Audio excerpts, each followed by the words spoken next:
श्रीगोपालसहस्रनाम स्तोत्रम्। ध्यानं कस्तूरीतिलकं ललाटपटले वक्षस्थले कौस्तुभं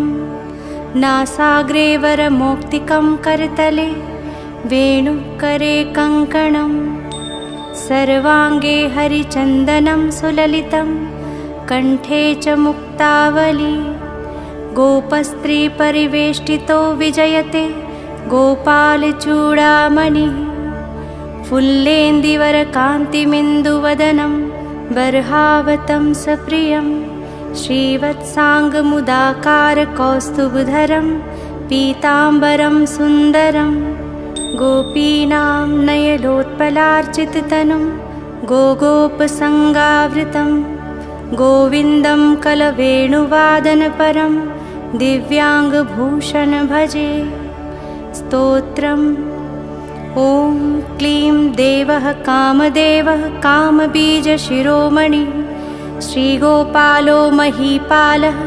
सर्ववेदाङ्गपारगः धरणीपालको धन्यः पुण्डरीकः सनातनः गोपतिर्भूपतिः शास्ता प्रहर्ता विश्वतोमुखः आदिकर्ता महाकर्ता महाकालः प्रतापवान् जगज्जीवो जगद्धाता जगद्भर्ता जगद्वसु मत्स्यो भीमः कुहुर्भर्ता हर्ता वाराहमूर्तिमान् नारायणो ऋषिकेशो गोविन्दो गरुडध्वजः गोकुलेन्द्रो महाचन्द्रः शर्वरीप्रियकारकः कमलामुखलोलाक्षः पुण्डरीकशुभावः दुर्वासाः कपिलो भौमः सिन्धुसागरसङ्गमः गोविन्दो गोपतिर्गोत्रः कालिन्दीप्रेमपूरकः गोपस्वामी गोकुलेन्द्रो गोवर्धनवरप्रदः नन्दादिगोकुलत्राता दाता दारिद्र्यभञ्जनः सर्वमङ्गलदाता च सर्वकामप्रदायकः आदिकर्ता महीभर्ता सर्वसागरसिन्धुजः गजगामी गजोद्धारी कामी कामकलानिधिः कलङ्करहितश्चन्द्रो बिम्बास्यो बिम्बसत्तमः मालाकारः कृपाकारः कोकिलास्वरभूषणः रामो नीलाम्बरो देवो हलिदुर्दममर्दनः सहस्राक्षपुरीभेत्ता महामारीविनाशनः शिवः शिवतमोभेत्ता बलारातिप्रपूजकः कुमारी वरदायी च वरेण्यो मीनकेतनः नरो नारायणो धीरो राधापतिरुदारधिः श्रीपतिः श्रीनिधिः श्रीमान् मापतिः प्रतिराजः वृन्दापतिः कुलग्रामी धामी ब्रह्म सनातनः रेवतीरमणो रामश्चञ्चलचारुलोचनः रामायणशरीरोऽयं रामी रामः श्रियपतिः शर्वरः शर्वरी शर्व सर्वत्र शुभदायकः राधा राधयितो राधी राधाचित्तप्रमोदकः राधारतिसुखोपेतो राधामोहनतत्परः राधावशीकरो राधा हृदयाम्भोजषट्पदः राधालिङ्गनसम्मोहो राधानर्तनकौतुकः राधासञ्जातसम्प्रीति राधाकामफलप्रदः वृन्दापतिः कोशनिधिः कोकशोकविनाशकः चन्द्रापतिश्चन्द्रपतिश्चण्डकोदण्डभञ्जनः रामो दाशरथी रामो भृगुवंशसमुद्भवः आत्मा रामो जितक्रोधो मोहो मोहान्धभञ्जनः वृषभानुर्भवो भावः काश्यपि करुणानिधिः कोलाहलो हलीहाली हेलीहलधरप्रियः राधामुखाब्जमार्तण्डो भास्करो रविजो विधु विधिर्विधाता वरुणो वारुणी प्रियः रोहिणी हृदयानन्दी वसुदेवात्मजो बली नीलाम्बरो रोहिणेयो जरासन्दवधोमल नागो नवाम्भो विरुदो वीरहा वरदो बली गोपथो विजयी विद्वान् सिपिविष्टः सनातनः परशुरामवचोग्राही वरग्राही श्रीगालः दमघोषोपदेष्टा च रथग्राही सुदर्शनः वीरपत्नी यशस्त्राता जराव्याधिविघातकः द्वारकावासतत्त्वज्ञो हुताशनवरप्रदः यमुनावेगसंहारी नीलाम्बरधरः प्रभुः विभुः शरासनो धन्वी गणेशो गणनायकः लक्ष्मणो लक्षणो लक्ष्यो रक्षो वंशविनाशनः वामनो वामनीभूतो वमनो वमनारुहः यशोदानन्दनः कर्ता यमलार्जुनमुक्तिदः उलूखली महामानी दामबद्धाः वैषमी भक्तानुकारी भगवान् केशवोचलधारकः केशिहा मधुहा मोहि वृषासुरविघातकः अघासुरविनाशी च पूतना मोक्षदायकः कुब्जा विनोदी भगवान् कंसमृत्युर्महामखी अश्वमेधो वाजपेयो गोमेधो नरमेधवान् कन्दर्पकोटिलावण्यश्चन्द्रकोटिसुशीलतः रविकोटिप्रतीकाशो वायुकोटिमहाबलः ब्रह्मा ब्रह्माण्डकर्ता च कमलावाञ्छितप्रदः कमलाकमलाक्षश्च कमलामुखलोलुपः कमलाव्रतधारी च कमलाभः पुरन्दरः सौभाग्यादिकिञ्चितोऽयं महामायी महोत्कटः तारकारि सुरत्राता मारीचक्षोभकारकः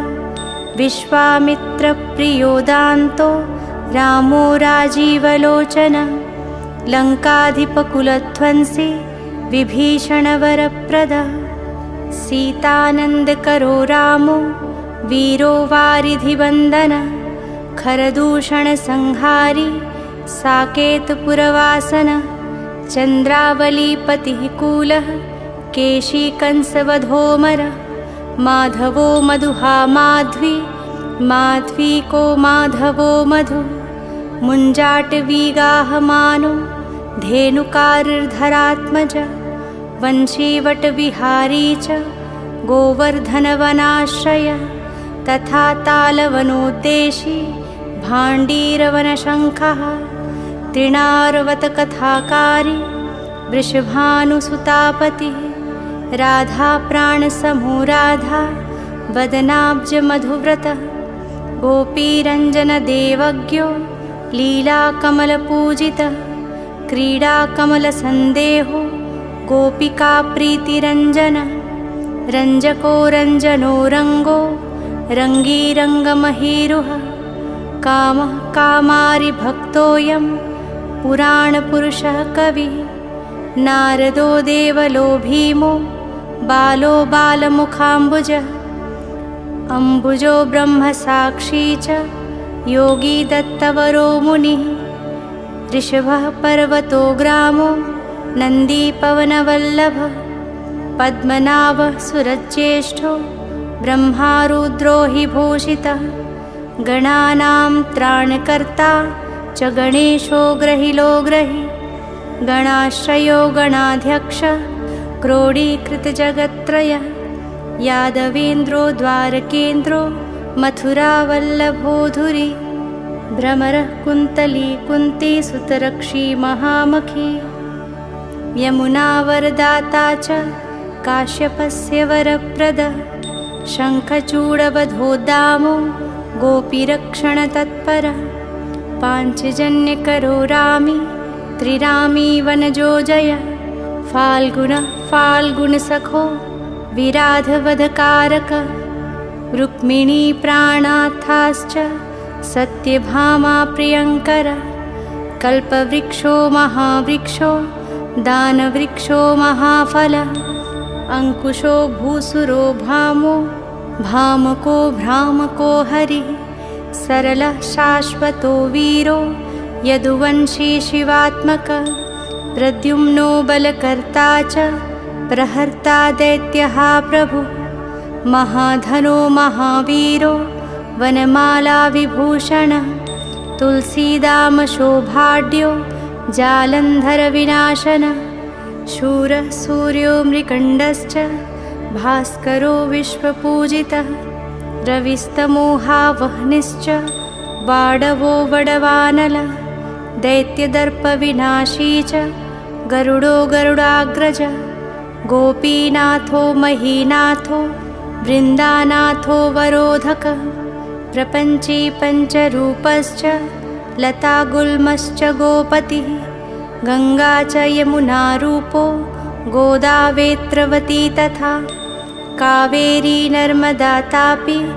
गण्डकी सरयूस्तथा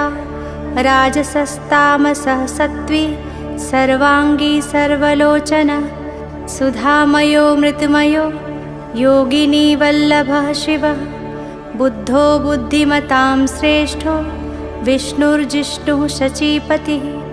वंशी वंशधरो लोको विलोको मोहनाशन रवरावो रवो रावो बालो बालबलाहकः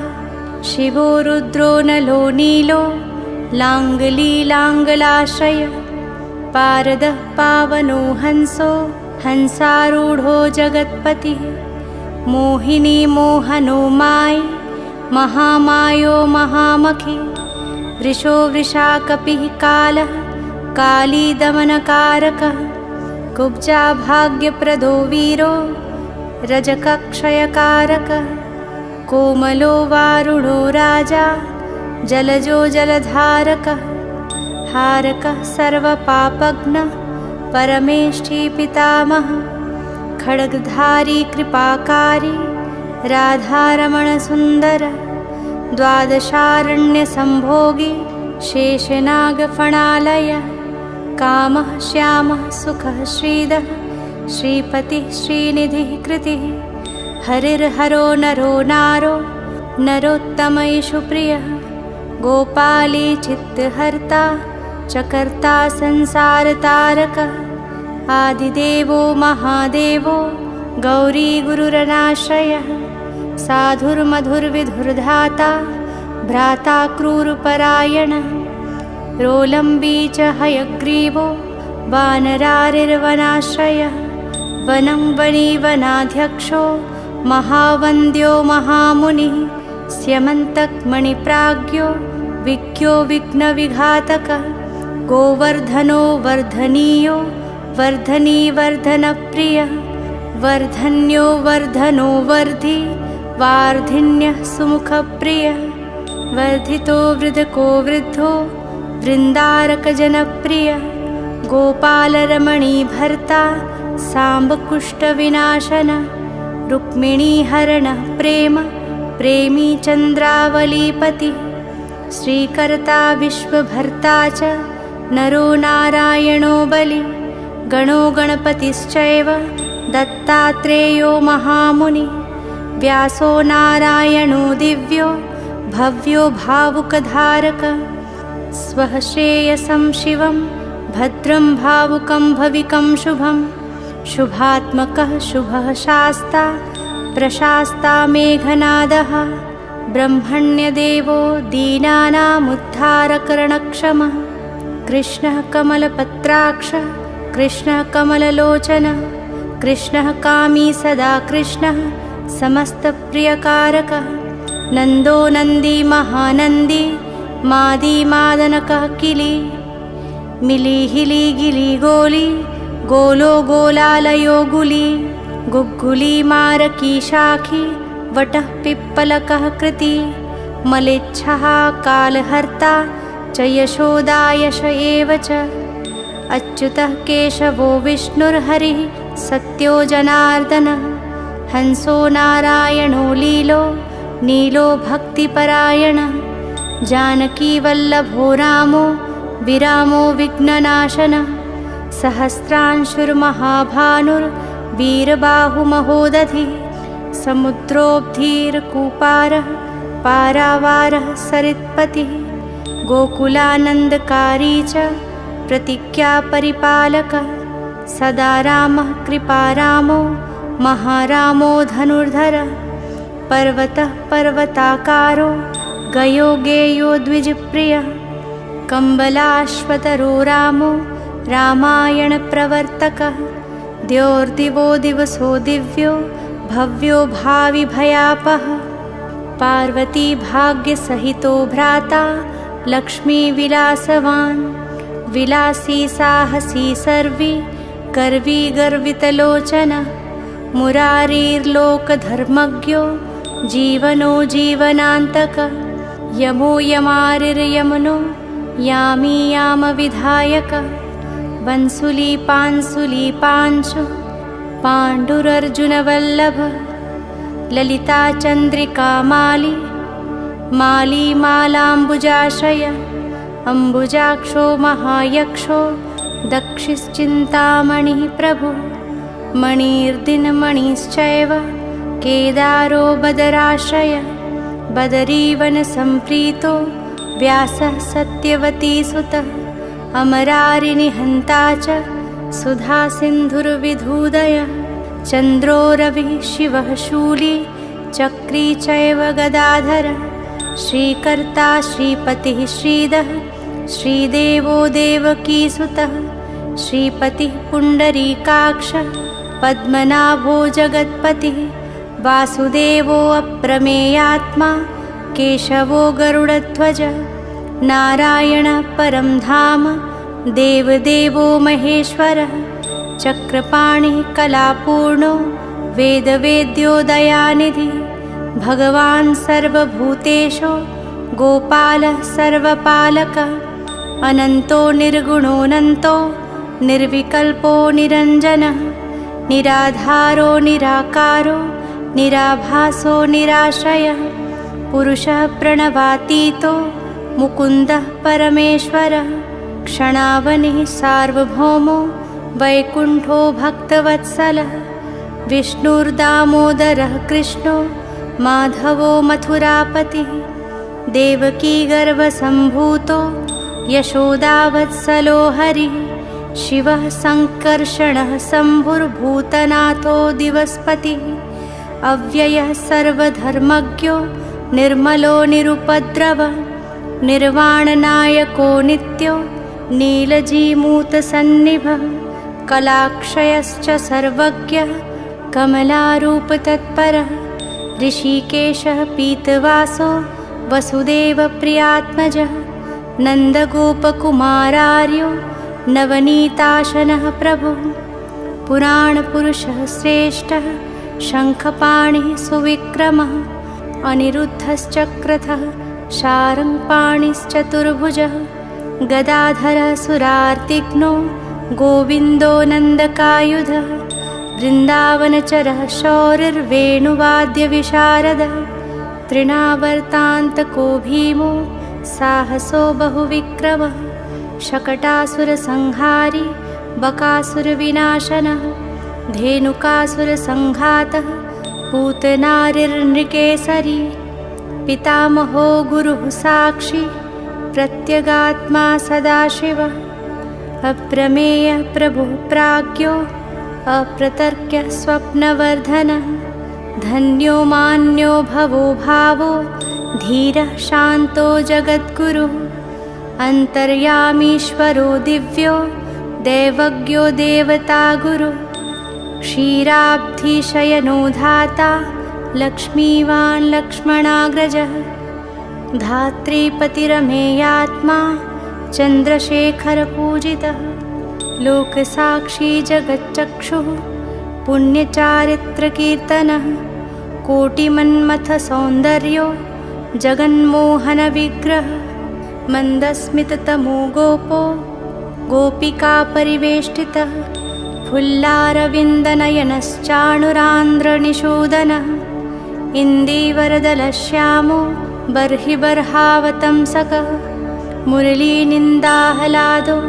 दिव्यमाल्याम्बराश्रयः सुकपोलयुगः शुभ्रूयुगलः सुललाटकः कम्बुग्रीवो विशालाक्षो लक्ष्मीवान् शुभलक्षणः पीनवक्षाश्चतुर्बाहुश्चतुर्मूर्तिस्त्रिविक्रमः कलङ्करहितः शुद्धो दुष्टशत्रुनिबर्हनः किरीटकुण्डलधरः कटकाङ्गदमण्डितः मुद्रिकाभरणोपेतः कटिसूत्रविराजितः मञ्जीररञ्जितपदः सर्वाभरणभूषितः विन्यस्तपादयुगलो दिव्यमङ्गलविग्रहः गोपिकानयनानन्दः पूर्णचन्द्रनिभाननः समस्तजगदानन्दः सुन्दरो लोकनन्दनः यमुनातीरसञ्चारी राधामन्मथवैभवः गोपनारीप्रियोदान्तो गोपीवस्त्रापहारकः शृङ्गारमूर्तिः श्रीधामा तारको मूलकारणं सृष्टिसंरक्षणोपायः क्रूरासुरविभञ्जनः नरकासुरहारी च मुरारिर्वैरिमर्दनः आदितेयप्रियो दैत्यभीकरश्चेन्दुशेखरः जरासन्धकुलध्वंसी कंसारातिः सुविक्रमः पुण्यश्लोकः कीर्तनीयो यादवेन्द्रो जगन्नुतः रुक्मणीरमणः सत्यभामा जाम्बवती प्रियः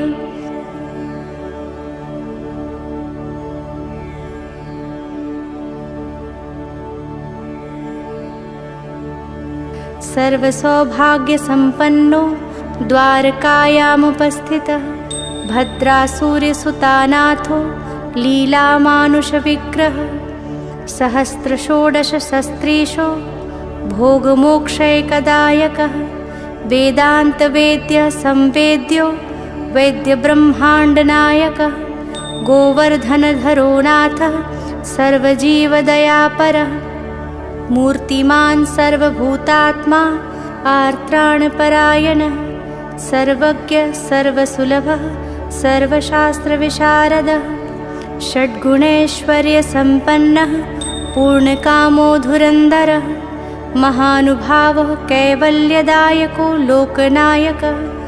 आदिमध्यान्तरहितः शुद्धसात्विकविग्रहः असमानः समस्तात्मा शरणागतवत्सलः उत्पत्तिस्थितिसंहारकारणं सर्वकारणं गम्भीरः सर्वभावज्ञः सच्चिदानन्दविग्रहः विश्वक्सेनः सत्यसन्धः सत्यवान् सत्यविक्रमः सत्यव्रतः सत्यसंज्ञः सर्वधर्मपरायणः आपन्नार्तिप्रशमनो द्रौपदीमानरक्षकः कन्दर्पजनकः प्राज्ञो जगन्नाटकवैभवः भक्तिवश्यो गुणातीतः सर्वैश्वर्यप्रदायकः दमघोषसुतद्वेषी बाणबाहुविखण्डनः भीष्मभक्तिप्रदो दिव्यः कौरवान्वयनाशनः कौन्तेयप्रियबन्धुश्च पार्थ्यस्यन्दनसारथिः नारसिंहो महावीरः स्तम्भजातो महाबलः प्रह्लादवरदः सत्यो देवपूज्यो भयङ्करः उपेन्द्र इन्द्रावरजो वामनो बलिबन्धनः गजेन्द्रवरदः स्वामी सर्वदेवनमस्कृतः शेषपर्यङ्कशयनो वैनतेयरथोजयी अव्याहतबलैश्वर्यसम्पन्नः पूर्णमानसः योगेश्वरेश्वरः साक्षी क्षेत्रज्ञो ज्ञानदायकः योगिहृत्पङ्कजावासो योगमायासमन्वितः नादबिन्दुकलातीतश्चतुर्वर्गफलप्रदः सुषुम्नामार्गसञ्चारी देहस्यान्तरसंस्थितः देहेन्द्रियमनः प्राणसाक्षी चेतः प्रसादकः सूक्ष्मः सर्वगतो देहि ज्ञानदर्पणगोचरः तत्त्वत्रयात्मको व्यक्तः कुण्डलीसमुपाश्रितः ब्रह्मण्यः सर्वधर्मज्ञः शान्तो दान्तो गतक्लमः श्रीनिवास सदानन्दो विश्वमूर्तिर्महाप्रभुः सहस्रशीर्षा पुरुषः सहस्राक्षः सहस्रपात् समस्तभुवनाधारः समस्तप्राणरक्षकः समस्तसर्वभावज्ञो गोपिकाप्राणवल्लभः नित्योत्सवो नित्यसौख्यो नित्यश्रीर्नित्यमङ्गलः व्यूहार्चितो जगन्नाथः श्रीवैकुण्ठपुराधिपः पूर्णानन्दघनीभूतो गोपवेशधरो हरिः कलापकुसुमश्यामः कोमलः शान्तविग्रहः गोपाङ्गनावृतोऽनन्तो वृन्दावनसमाश्रयः वेणुवादरतः श्रेष्ठो देवानां हितकारकः बालक्रीडासमासक्तो नवनीतस्य तस्करः गोपालकामिनीजारश्चोरजारशिखामणिः परञ्ज्योतिः पराकाशः परावासः परिस्फुटः अष्टादशाक्षरो मन्त्रो व्यापको लोकपावनः सप्तकोटिमहामन्त्रशेखरो देवशेखरः विज्ञानज्ञानसन्धानस्तेजोराशिर्जगत्पतिः भक्तलोकप्रसन्नात्मा भक्तमन्दारविग्रहः भक्तदारिद्र्यदमनो भक्तानां प्रीतिदायकः भक्ताधीनमनाः पूज्यो भक्तलोकशिवङ्करः भक्ताभीष्टप्रदः सर्वभक्ताघोगनिकृन्तनः अपारकरुणासिन्धुर्भगवान् भक्ततत्परः फलश्रुतिः इति श्रीराधिकानाथसहस्रं नाम कीर्तनं स्मरणात् पापराशिनां खण्डनं मृत्युनाशनं वैष्णवानां प्रियकरं महारोगनिवारणं ब्रह्महत्यासुरापानं परस्त्रीगमनं तथा परद्रव्यापहरणं परद्वेषसमन्वितं मानसं वाचिकं कायं यत्पापं पापसम्भवं सहस्रनामपठानात् सर्वं नश्यति तत्क्षणात् महादारिद्र्ययुक्तो यो वैष्णवो विष्णुभक्तिमान् कार्तिक्यां सम्पठेद्रात्रौ शतमष्टोत्तरं क्रमात् पीताम्बरधरो धीमान् सुगन्धिपुष्पचन्दनैः पुस्तकं पूजयित्वा तु नैवेद्यादिभिरेव च राधाध्याननाङ्कितो धीरो वनमालाविभूषितः शतमष्टोत्तरं देवी पठेन्नामसहस्रकं तुलसीमालया युक्तो वैष्णवो भक्तितत्परः रविवारे च शुक्रे च द्वादश्यां श्राद्धवासरे ब्राह्मणं पूजयित्वा च भोजित्वा विधानतः यः पठेद्विष्णवो नित्यं स याति हरिमन्दिरं कृष्णेनोक्तं राधिकायै मयि प्रोक्तं पुरा शिवे नारदाय मया प्रोक्तं नारदेन प्रकाशितं मया त्वयि वरारोहे प्रोक्तमेतत् सुदुर्लभं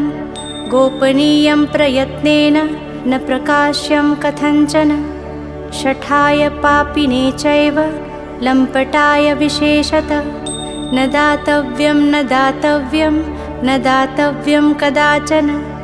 देयं शिष्याय शान्ताय विष्णुभक्तिरताय च गोदानब्रह्मयज्ञादेवार्जपेय शतस्य च अश्वमेधसहस्रस्य फलं पाठे भवेत् ध्रुवम् एकादश्यां नरः स्नात्वा सुगन्धिद्रव्यतैलकैः आहारं ब्रह्मणे दत्त्वा दक्षिणां स्वर्णभूषणं तत् आरम्भकर्तास्मात् सर्वं प्राप्नोति मानवः शतावृतं सहस्रं च यः पठेत् वैष्णवो जनः श्रीवृन्दावनचन्द्रस्य प्रसादात् सर्वमाप्नुयात् यद्गृहे पुस्तकं देवी पूजितं चैव तिष्ठति न मारी न च दुर्भिक्षं नोपसर्गभयं क्वचित् सर्पादिभूतयक्षाद्या नश्यन्ति नात्र संशयः श्रीगोपालो महादेवी वसेत्तस्य गृहे सदा गृहे यत्र सहस्रं च नाम्ना तिष्ठति पूजितम्।